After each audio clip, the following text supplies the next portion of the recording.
What's up, everybody? Let's talk about this Randy Gregory. What Randy Gregory is fighting against is war, a battle of a battle of a battle of Jerry Wayne Jones and Roger Goodell. A lot of times people will look at only a certain things as it relates to Randy Gregory collective body of work with the NFL and him being, tested positive before he even got into the NFL. He was entered into the program, and the guy did everything that he's supposed to do, but stay off the weed, right?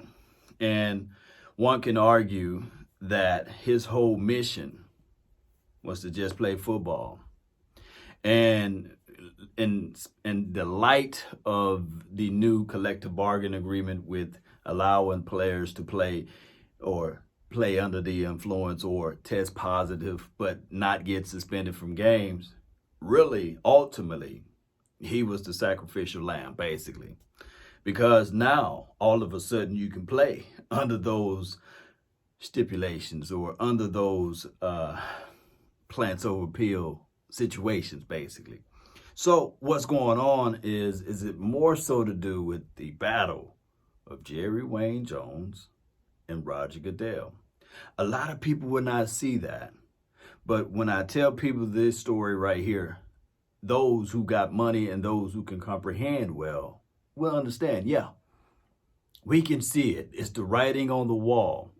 And here's why I say this, right? Roger Goodell makes $45 million a year.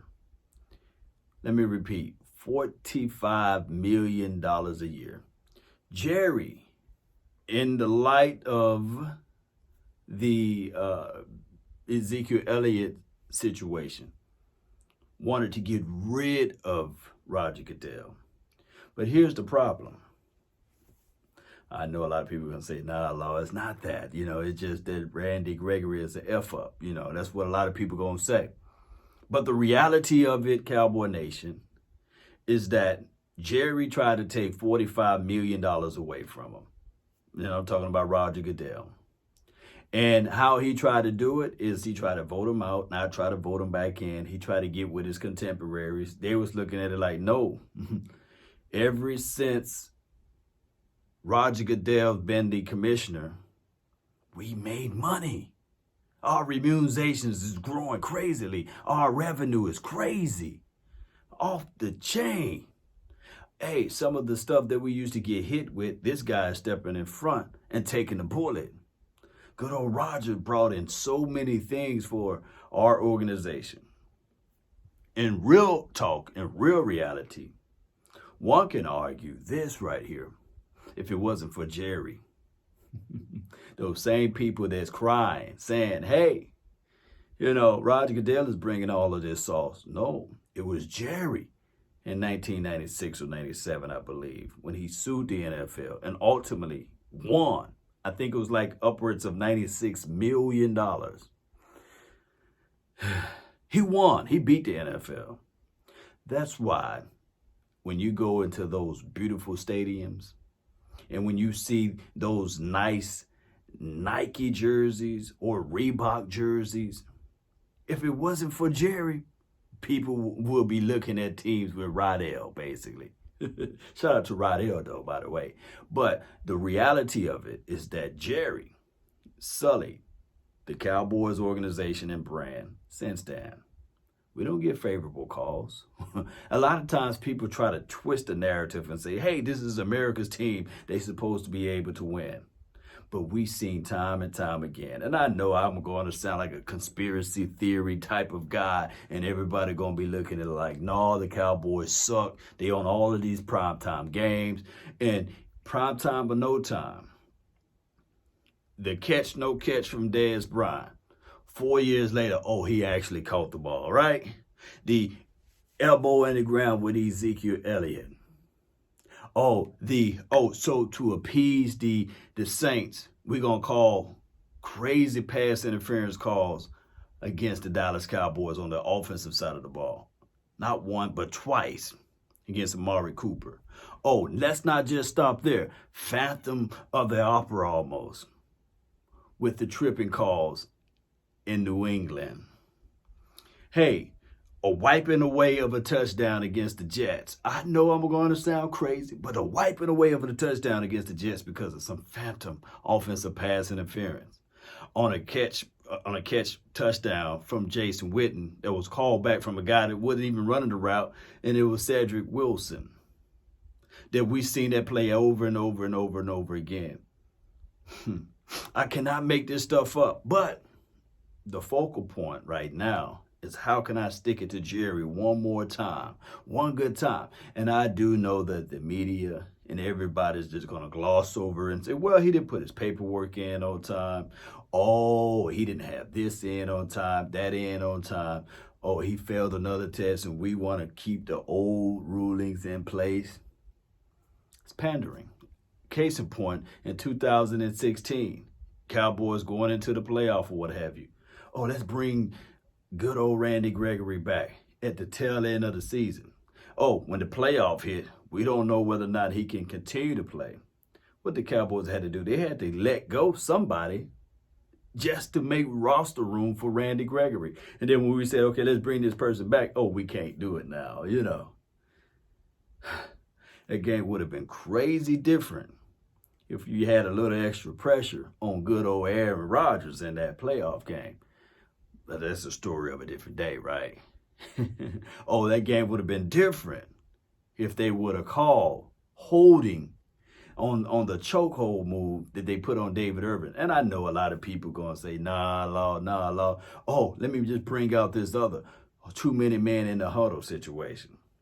Normally, the officials say, hey, they give a warning sign before they call the flag. But the craziest thing of it all, that during that play, they were actually able to push the ball and move the ball down the field. And it was not until the ball was captured or catched, what have you, that they looked at it and said, oh, wait a minute. It's a flag. It's a penalty.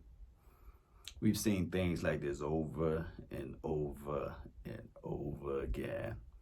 So this battle, this cry that Randy Gregory is finally speaking out on, it's nothing to do with him. Yes, he can say, yeah, I feel like I'm being done or dealt with wrongly.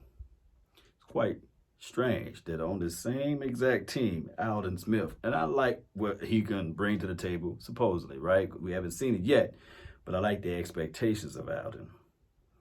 But his transgressions were a whole lot worse than what Randy Gregory ever done, right? I'm talking about going into the airport, yelling bomb. I think that's a federal offense. DUI, hitting certain situations by being impaired. We don't see stories and news lines about that. Oh, the Tyreek Hill situation. Not trying to sully or denigrate the brother, but all it takes is for you to Google a few clicks of Tyreek Hill. And there is an arrest for Tyreek Hill. You can't find an arrest for either Ezekiel Elliott nor Randy Gregory. But we see how this stuff is going. And I do know that a docile brother, because he's more docile, this is his first time speaking out. And Ezekiel Elliott fell under that same umbrella of being docile in a sense of not really speaking out against the commissioner or against a certain situation that they were thrust upon. But that's a story of a different day. Docility is a situation where it's good in certain factors, but sometimes if you're not making noise, then that wheel won't get the oil, basically. So what I'm trying to say to everybody, that when Roger Goodell get off his high horse and reinstate Randy Gregory will no longer be on that bad boy list because they fooled around and messed up and say, hey, you can play now. Or we'll just fine you if you find out that you've been under the influence of marijuana. Whatever the rulings is, I don't have it right in my back pocket or my mental mindset. But you guys get what I'm saying, right? So what I want to tell everybody is this right here. We Cowboys fans out here, we understand what's going on. I know a lot of people will look at this and say, well, he just homering this thing up. You know good and well Randy Gregory is not that great or that good. I'm telling people right now that ban, and if you can just stay out of the man's mental mind, and let this guy just play the game that he loves, and you can pack on top of the good stuff that he can bring to the table, you better watch out, because this is going to be a rude awakening. I love the fact that he's now finally voicing his emotions and his opinions and putting it out there. I can't wait to see what they're going to do with this whole situation since he's spoken out on it. Now, I do know that the NFL can look at this thing and say, well, we got so much paperwork. We got to go through all of this stuff. It's quite strange and funny that, what's this guy named AB, Antonio Brown, that they can make a ruling in a statement. So somehow, don't piss down my back and say it's raining, right? And expect for those who are not educated and knowledgeable of the situation. So you can come down with a ruling for Antonio Brown, which that must have been a more desiring need to go out and say, okay, this man is suspended, what it was, 6 or 8 games? But you can't handle your business with the paperwork and everything else with Randy Gregory? That's nonsense.